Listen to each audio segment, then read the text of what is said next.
AP కేబినెట్లో విస్తరణ వ్యవహారం కొత్త వివాదానికి తెరలేపింది. కొత్త మంత్రుల్లో వైసీపీ నుంచి వచ్చిన వారికి స్థానం కల్పించడంపై రచ్చ మొదలైంది. ఇప్పటికే వైసీపీ దీనిపై యుద్ధం చేస్తుండగా ఇప్పుడు మిత్రపక్షం బీజేపీ కూడా అదే గళం అందుకుంది. ఆ పార్టీ నేత పురంధేశ్వరి ఏకంగా ప్రధానికి లేఖ రాయటం ఇప్పుడు అధికార టీడీపీలో చర్చగా మారింది. బీజేపీ నేతలు ఎందుకు ఈ వ్యాఖ్యలు చేశారు? ఈ లైన్ తీసుకోవటం వెనుక కారణాలేమిటి? Let's watch the story.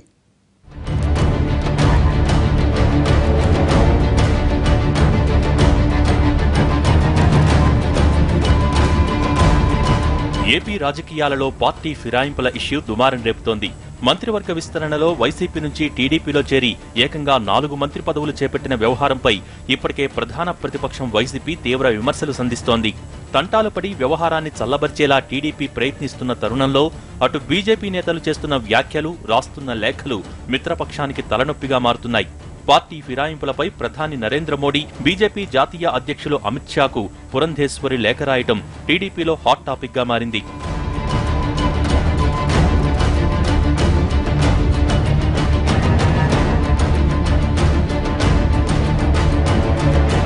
YCP నుంచి 21 మంది ఎమ్మెల్యేలు పార్టీ వీడి టీడీపీలో జాయిన్ అయ్యారు.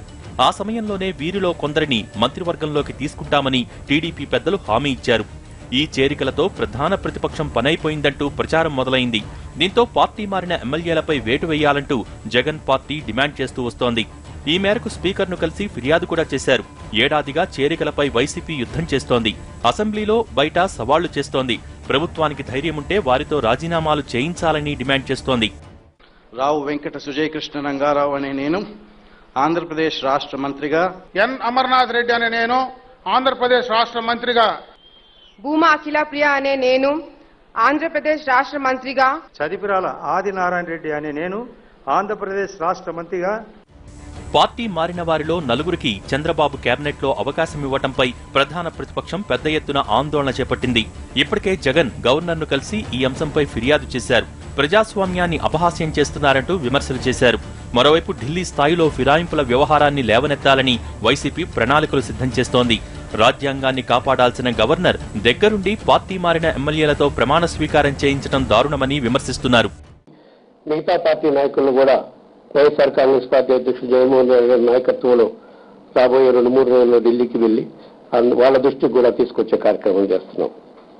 ముఖ్యంగా ప్రతిపక్షానికి చెందిన ఎమ్మెల్యేలని కొనుగోలు చేసే కార్యక్రమం చేసి వాళ్ళ చేత పదవులకు రాజీనామా చేయించకుండా ఏకంగా మంత్రివర్గంలోకి తీసుకుని ప్రమాణ స్వీకారం చేయించే కార్యక్రమం సిగ్గుగా జరుగుతుంటే దీన్ని గవర్నర్, రాజ్యాంగాన్ని కాపాడవలసిన వ్యక్తి గవర్నర్ ఏ విధంగా దీన్ని చేస్తున్నారు అనే విషయంపై ఓవైపు ప్రధాన ప్రతిపక్షం ఫిరాయించిన వారికి మంత్రి పదవులపై యుద్ధం చేస్తుంటే ఇప్పుడు టీడీపీ మిత్రపక్షమైన బీజేపీ కూడా అదే తరహా గళం వినిపిస్తోంది. ఇవాళ మాజీ కేంద్ర మంత్రి, బీజేపీ జాతీయ నాయకురాలు పురంధేశ్వరి ఏకంగా ప్రధానికి ఈ అంశంపై లేఖ రాశారు. ఇటువంటి పోకడలు మంచివి కావని, వీటిని అరికట్టేందుకు కఠిన చట్టాలు తీసుకురావాలని పురంధేశ్వరి లేఖలో కోరారు.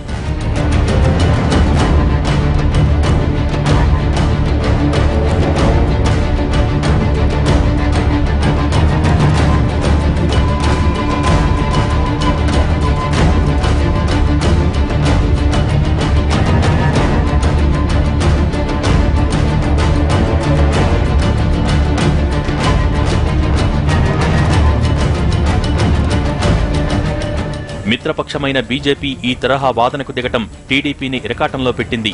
ఇప్పటివరకు వైసీపీపై ఈ విషయంలో కౌంటర్ అటాక్ తో విమర్శలకు బదిలిస్తున్న అధికార పార్టీ ఇప్పుడు బీజేపీ నేతలకు సమాధానం చెప్పాల్సి ఉంది. ఈ సమయంలో ఆమె ఎందుకు ఈ లేఖ రాశారు? అధిష్టానం నుంచి ఉన్న సూచనల మేరకే పురంధేశ్వరి ఈ లెటర్ రాశారా, లేక ఆమె సొంతంగా తన అభిప్రాయం చెప్పారా అనేది టీడీపీలో చర్చ జరుగుతోంది. పోలవరం వంటి విషయాలలో గతంలో పురంధేశ్వరి పలు విమర్శలు చేశారు. తరువాత కాలంలో ఇవి సద్దుమణిగాయి. అయితే ఇప్పుడు ఫిరాయింపుదారులకు పదవుల విషయంలో మాత్రం ఇష్యూ సీరియస్ గా నడుస్తోంది.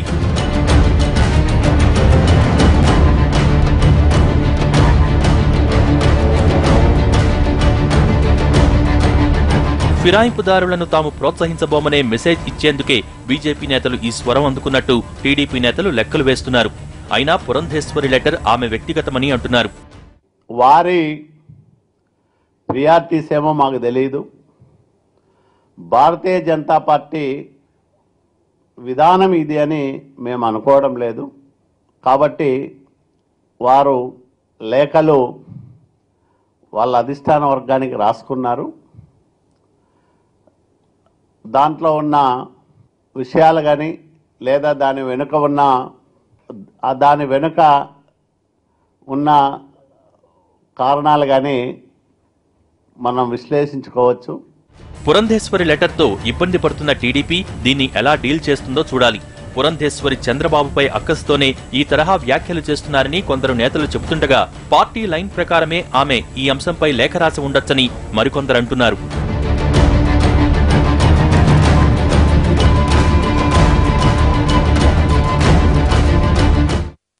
రెండు రోజులుగా జరుగుతున్నటువంటి పరిణామాలు చూస్తున్నట్లంటే ఆ స్ఫూర్తి అసలు ఇప్పుడున్నటువంటి తెలుగుదేశం పార్టీలో అసలు కనబట్టలేదు అని చెప్పి మనం అందరం కూడా నమ్మాలి.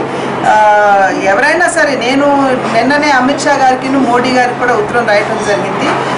లా మేకర్స్ ఎవరైతే చట్టాలు చేస్తారో, చట్టసభల్లో ఉన్నటువంటి చట్టాలు చేసేటువంటి ప్రతినిధులు ఎవరైతే ఉన్నారో వారే ఇవాళ చట్టాలని ఉల్లంఘించి ఒక పార్టీ నుండి ఇంకో పార్టీకి ఫిరాయించి మరి ఇవాళ అధికార పీఠంలో కూర్చోవటం అనేది స్వయంగా ప్రజాస్వామ్యాన్ని ఖూనీ చేయటమేనని చెప్పి నేనైతే నమ్ముతాను.